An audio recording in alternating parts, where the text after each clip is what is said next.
All right, so today we are working in the kitchen of the bus. Last we were with you guys, we were working on the plumbing, and we ran all of our supply lines basically up to our manifolds. Now we're doing a home run system, so each one of our water fixtures is getting its own separate lines. Before we decided to run the PEX lines from the manifold and like drill holes up through the floor and bring those lines up into the bus, we wanted to make sure we knew exactly where each of those lines is going to go. Where exactly is our kitchen sink going to be positioned in the kitchen? Where exactly do the lines need to go for the washer dryer and for the toilet and the bathroom sink, all of those things. We decided to kind of put a pause on plumbing and start building out some of those things, at least sort of the baseline pieces of it, so that then we can go back and run those supply lines up and into the bus, and we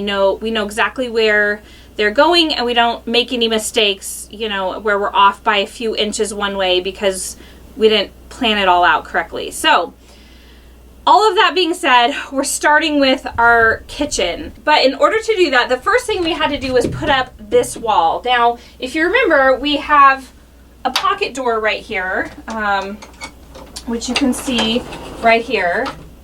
And so we have the other wall on the other side of the pocket, and we had the pocket door installed, but we needed to put this wall in to fully encase the pocket door. So we went ahead and did that. Luckily, we were a little smart, and we had already had a big sheet of birch plywood for this wall, that when we made the opposing wall and got that all fitted just right, we traced that out on a big sheet of plywood. So we've had this wall kind of sitting waiting for us to just cut out the tracing. So we did that, we cut that out, it fit great. We did kind of just cut out a big hole in the bottom, which that's all going to be hidden by our cabinetry for our drain pipe, as well as our PEX lines are actually going to be coming in through there, and then we have some wire runs going back there. So we got that all installed, secured it to the floor, secured it to our, like the pocket door framework and to the wall.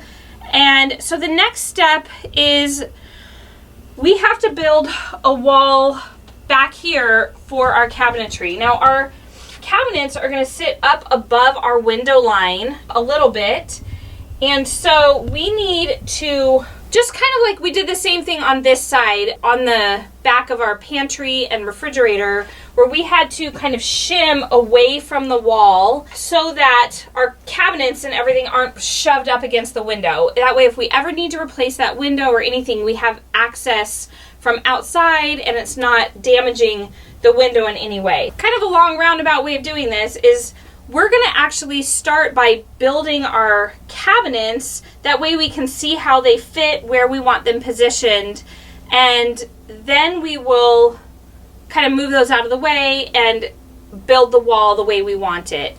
Now we actually decided to kind of take a shortcut on the kitchen cabinets. We've custom built every single piece of cabinetry in the bus so far, the closet, the pantry, the upper cabinets. But for the kitchen, we actually are going IKEA, and it's actually only 2 cabinets in here because we're also having a washer dryer. And a couple reasons why we did that. Number one, we bought those a long time ago, like way back when we thought we were just going to do kind of a minor update to the bus and not gut it. We actually went when IKEA was having their big kitchen sale that they have once or twice a year, and we bought some kitchen cabinets there that we really liked, and we thought, well, those will at least be easy. We really like all their hardware is really nice. Everything's soft close, all the hinges are great, and it would just kind of make that part of the build kind of easy. And so we actually have had those in their flat boxes stacked up in our house for a really long time. We can't wait to just kind of get those out of our house. So we're going to start by just putting together a couple of those cabinets down here, seeing where they line up, and then we will work on building that wall out that those then have to attach to. So that's what we're working on next.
right, so we're continuing work in the kitchen, and so we built that spacer that we talked about that'll bring our wall out and away from the window. We basically just ripped down a 2x4 and screwed it into the metal of the bus here. Now what we have to do is we have to make sure that the bottom of the wall is going to be lined up and perpendicular to our floor. So we took some measurements, we figured out kind of what was perpendicular, and our best guess is that it's 1.25 inches away from this little metal lip down here on the bottom. So that's what I'm working on now, is I'm just going to draw a line on the floor so that when we put our wall up, we know that it's not tweaked one way or the other, and it's going to be perfectly perpendicular to our floor, so then our cabinets will sit correctly. That's what we're doing now. And then we're actually going to go take our wall outside, and the IKEA cabinets hang on a rail, and so we're going to go ahead and mount the rail and everything on the wall outside. And we have to do some electrical things as well because we're having an outlet in there. And then we're going to kind of bring it all in and mount the wall all at once.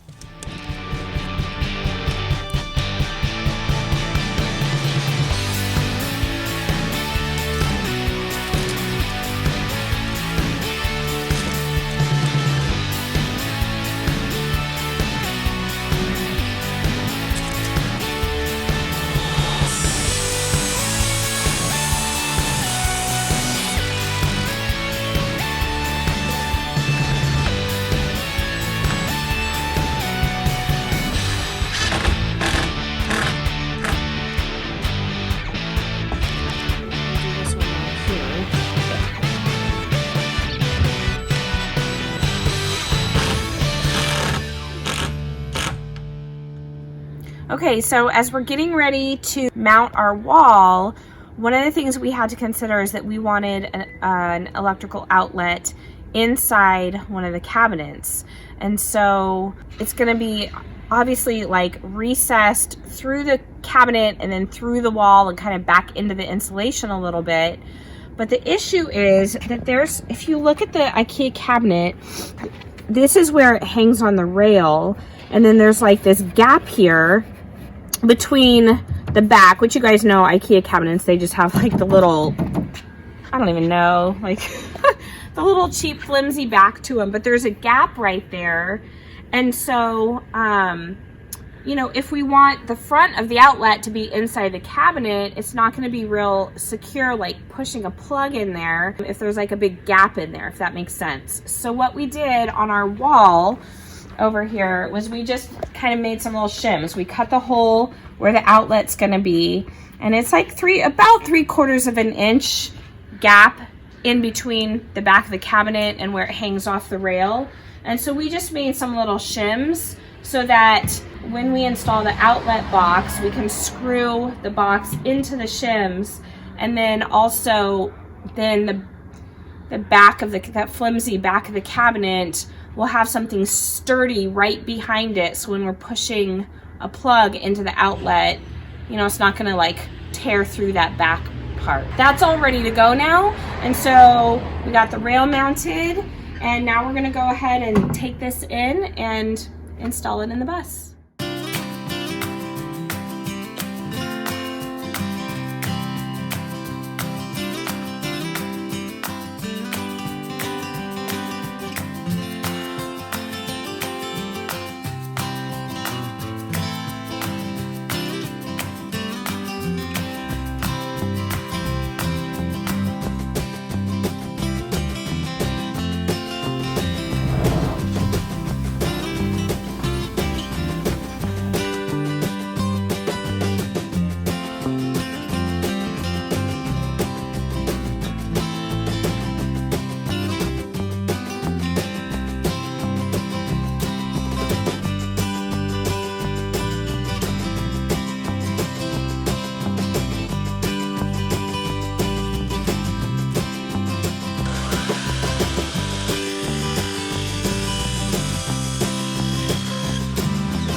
Okay, so after we got the wall installed and the cabinets built out. We kind of we test fit them up here because what we really needed to know was where is our sink going to be, how are we going to plumb the drain. And we also have to plumb the drain for the washing machine. And so we kind of lined everything up, figured out where everything was going to be, and now we are just kind of dry fitting our drain plumbing for those features. So we already have our drain here plumbed in. This is all just kind of sitting here right now. So this is going to go into, this is the drain for the kitchen sink. And so we drilled a hole in the bottom of the cabinet for the sink and fit this in. So that should fit nicely.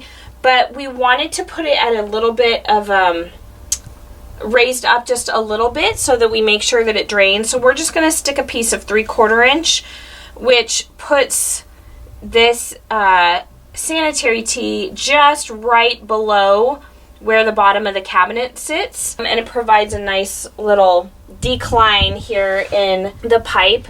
And then we're going to continue that on, and then when the drain gets over to the washing machine, we'll also put a spacer under there so that it's just, you know, at a nice decline in there, so hopefully everything will drain and not get, you know, clogged up in there. So we're going to go ahead and we're going to screw this in, glue this up, and then we'll start working on the piece that goes from here over to the washing machine.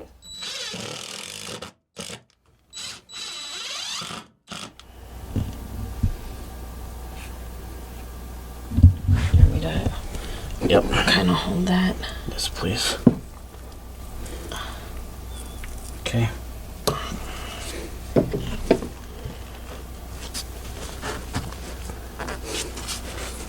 About like that. All right, so we are plumbing the drain for the washing machine, and so the standpipe will go right here, which will immediately go into the HEPVO valve, so we don't get any smells going back through. And then, as we mentioned in the video of our tub plumbing, we have to get this thinner kind of under sink stuff. This is also 1.5 inches, that's what it says, and that will go with a slip fitting right into here, and then we need an adapter. So this is called a, what was it called? It's just called a female adapter with nut. A female adapter with nut. I don't know. So anyway, that goes on there, and then these will go on here, and then this will thread onto here, and it will, this is a compression ring, and that will create an airtight seal there. And then this will glue into the end of that, so it will continue on as the bigger, you know, the Schedule 40 1.5 inch pipe. So this is how we're planning it. We're doing 2 spacers under here, so we're trying to get, you know, just so we could get a nice angle out of it. So we're trying to figure out how long everything is, and so I think we've got it. So we're gonna go ahead and try to glue it up.